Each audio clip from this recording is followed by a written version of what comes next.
سن لو حدیث پاک، نبی علیہ السلام نے کیا فرمایا؟ رشتہ داریاں گڈو۔ حضور کا فرمان سنیے، اذا رأیتم الذین یسبون اصحابی فقولوا لعنت اللہ علی شرکم۔ رسول اللہ نے فرمایا جب گستاخ صحابہ پر تمہاری آنکھ نظر پڑ جائے بس دیکھتے ہی کہو لعنت اللہ، اللہ کی لعنت ہے تجھ پر۔ تو رب کی زمین پر نبی پاک کے صحابہ کو برا کہتا ہے، اللہ کے ولیوں کو برا کہتا ہے، جن کے بارے میں 616 قرآن میں آیات ہے تو ان کو برا کہتا ہے، جو رسول اللہ کے رشتہ دار ہیں تم ان کو برا کہتے ہو۔ ہم سے توقع بیٹھے ہو جناب اسی جنہوں تھوڑا پیار کری محبت کریے تو چاہ پیویے تو رشتہ دار بنائی، لعنت ہے افسوس ہے تم پر۔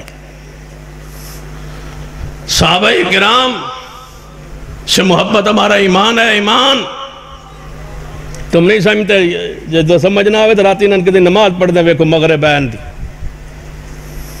ہمارا تو اندر بھنا ہوا ہے، جلا ہوا ہے، سوچ رہے ہیں، خاموش ہیں، بولتے نہیں ہیں۔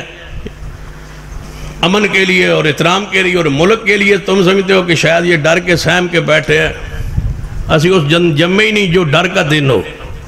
غلط فہمی میں نہ رہنا، ہماری بات لکھ لو اور سن لو اور توجہ سے سن لو۔ کیا لکھا ہے، کیا کہا ہے تم نے کہ رسول اللہ صلی اللہ علیہ وسلم بیعت کریں گے؟ نعوذ باللہ، سارا کائنات محمد کے ہاتھ پہ بیعت کر سکتی ہے، میرا محمد کسی کے ہاتھ پہ بیعت نہیں کر سکتا۔ وَرَفَعْنَا لَكَ ذِكْرَكَ۔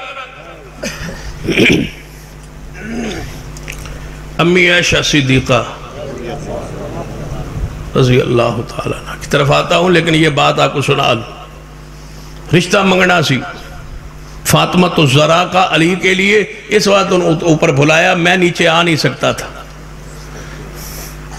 تو نبی علیہ السلام نے فرمایا یا اللہ تو جبریل بھیج دے میں، میں نے رات نو اتھے بلان دی کی لوڑ سی، تو جبریل بھیج دے میں اودے گھر اودے نال پیغام دے چھڑیا تے میں رشتہ تے تاں بھی دے چھڑنا سی۔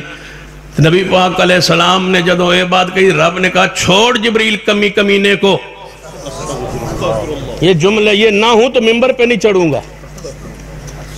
جو جبریل کا دشمن ہے وہ رب کا دشمن ہے، رب کے رسول کا دشمن ہے۔ تم کیا سمجھتے ہو انسانی و اسلام کے روپ میں یہ ہے کیا بہروپیے؟ آگے بڑھیے، امی عائشہ صدیقہ رضی اللہ تعالیٰ عنہ کے بارے میں سن لیجیے۔ امی عائشہ رضی اللہ تعالیٰ عنہ کے بارے میں دنیا کی کوئی گال ایسی نہیں ہے جو امی عائشہ کو نہیں نکالی گئی، کلپس موجود ہیں۔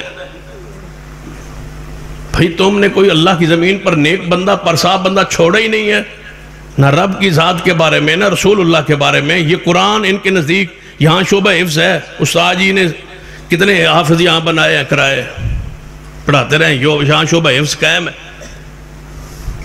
ساری مساجد اہل حدیث میں قائم ہوتا ہے، اہل سنت کی مساجد میں قائم ہوتا ہے۔ مجھے بتاؤ کہاں ہے شعبہ حفظ؟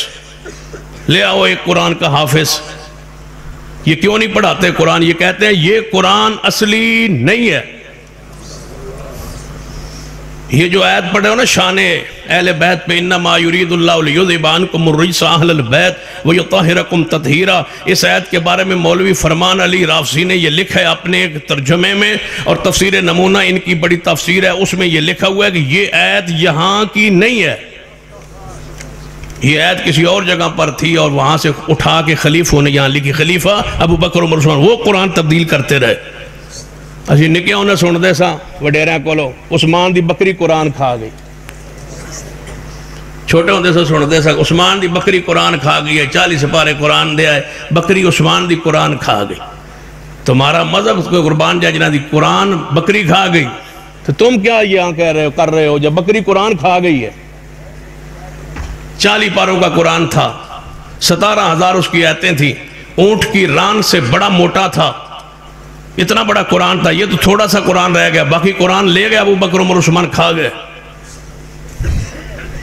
اللہ کے بندو یہاں ظلم ہے، اس لیے میں متنبہ کرنا چاہتا ہوں کہ اصحاب پرامن طریقے سے قانون کے دائرے میں رہتے ہوئے اپنا مذہب اپنا عقیدہ بیان جو کرتے ہو اندر خاطر کرتے رہو، ہمیں کوئی تکلیف نہیں ہے، کوئی اعتراض نہیں ہے۔ ایک گھوڑا نہیں 50 گھوڑے کڈو، اللہ توڑے ہر گھر گھوڑا رکھے، ہمیں کیا اعتراض ہے گھوڑوں پر؟ چھڑیاں مارو، جو مرضی کرو، لیکن ابو بکر عمر عثمان کے بارے میں اگر تم نے کوئی بات کی تو زبانیں کاٹ دیں گے پھر. ابو بکر عمر عثمان تمہارے لیے کیا ہے کہ ان کے خلاف تم زبان کھولتے ہو؟ یہ نہیں ہو سکتا. ہر اپنے چھوٹے کو اپنے بڑے کو سب کو سمجھا دو. امن ایک ہی راستہ ہے کہ ابو بکر عمر عثمان کو کچھ نہیں کہنا. وہ ہمارے پیارے ہیں، وہ ہمارے محبوب ہیں، وہ ہمارا ایمان ہے، وہ ہماری عقیدت ہے. ہم ان کا نام لے کے جیتے ہیں، ان کے نام پہ مرنا چاہتے ہیں. صدیق، عمر، عثمان، علی رضوان اللہ علیہ. بندہ کیسے اور چوڑا جنا کو نہیں رہ گیا، کوئی چوڑا کوئی مسلی جس پر جرا کر لو، جدہ نام پیروں پہ لکھ لو. جن کے پیچھے 24 سال نماز علی نے پڑھی ہے. اگر ویسے عیاں نہیں کرتے تو یہی عیاں کر لو. سیدنا صدیق اور سیدنا علی اکٹھے آ رہے تھے. بخاری کی حدیث ہے جب باہر نکلے نا تو گلی میں سیدنا حسن کھیل رہے تھے. صدیق نے پکڑ لیا اور حضرت حسن کو موڈوں پہ اپنے کندھوں پہ بٹھا لیا. فرمایا یہ نبی سے ملتا ہے، علی سے نہیں ملتا. اس کی شکل نبی سے ملتی ہے، علی سے نہیں ملتی. وَعَلِيٌّ يَضْحَكُ، علی سن سن کے ہنس رہے تھے، مسکراتے. صدیق حسن کو موڈے پہ چڑھا کے بیٹھا ہے اور تم صدیق کو گالیاں دیتے ہو. اگر اس طرح سمجھ نہیں رہی نا، یہ زبان اگر تو نہیں سمجھی، دوسری زبان سمجھ لو. کوئی وقت طے کرو، چوک چوراہے پر میں بھی آ جاتا ہوں. کسی جگہ پر ٹائم دے دو، میں آ جاتا ہوں، ساتھیوں سمیت آ جاتا ہوں، آپ بھی آ جائیں. وہاں آگے کھڑے ہو کہ میں کہوں گا ابو بکر عمر عثمان علی دے ایمان وچ کوئی شک نہیں. تسی کہا جی ابو بکر عمر عثمان مومن نہیں، نعوذ باللہ. پھر اللہ سے دونوں گڑ گڑا کے دعا کریں گے کہ یا اللہ جیڑا سچ ہے انہوں بچا لے تے جیڑا جھوٹ ہے اس نوں ایویں اسی وقت موت دے، ذلت دی موت دے، یہاں تڑپ کے مر جائے. مجھ سے مبالغہ کر لو، اس کو مبالغہ کہتے ہیں. مبالغہ کر لو، تم چوک پہ آ جاؤ، میں بھی آ جاتا ہوں. دعا کرتے ہیں اگر تم نہ مرو تب بھی میں جھوٹا. للکار ہے، للکار ہے، للکار ہے، للکار ہے. دن طے کر لو. ایک سال بجڑ سال مر جائے وہ جھوٹا. سال نہیں تے مہینہ، مہینہ نہیں تے ہفتہ، ہفتہ نہیں تے ایک دن نہیں تے ایک گھنٹہ نہیں تے ایک منٹ طے کر لو. یہ ایک منٹ جھوٹا تسی ذلیل ہو کے مرو نہیں. انج دعا کریں گا یا اللہ جو جھوٹ ہے اس کو مار دے، ہلاک کر دے. ابھی پورے پنڈ دے اندر درمیان میں فیصلہ کر دے ابو بکر عمر عثمان مومن ہے یا نہیں. اگر تم نہ مرو تب بھی میں جھوٹا ہوں. اللہ دی قسم ہے میں صدیق دی صداقت اتنا یقین اور اتنا ایمان ہے جے ایک منٹ ہے جے نہ مرن تو میں جھوٹا. جے انج سمجھ نہیں تے انج سمجھ لو. تسی کہو کہ تو اگر 1000 سال تک نہ مرے تاں اسی صدیق عمر عثمان نو مننا گے. اللہ دی قسم میں 1000 سال بھی موت نہیں آئے گی اگر ایمان صدیق پر میرے ساتھ مبالغہ کر لو.